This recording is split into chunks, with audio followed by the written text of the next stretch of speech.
Hey guys, welcome to Techies Guru. Today we'll be learning how to save video from Telegram, and now let's dive right in.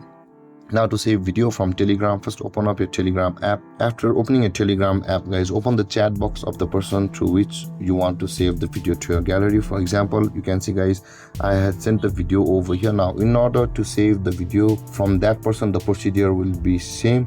Now in order to save a video from Telegram chat box like this, tap and hold on that video until the green tick marks at the left side of that video will appear, and the moment the green tick mark appears, guys, at the top of the screen, you can see there is the download button available for us, or the save button available for us will appear. Tap on that save button or download button, and that video will be saved to your phone's gallery after you tapped it. So let's do that again. Tap and hold on it, and download button is over here.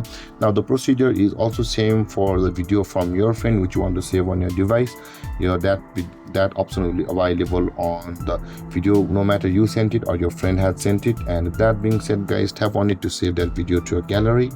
And there, guys, this is how to save video from Telegram. And if you have any confusions or questions regarding the topic, feel free to comment in the comment section below, and don't forget to like, subscribe, and hit that bell icon for more videos. Thank you for watching, guys. Peace.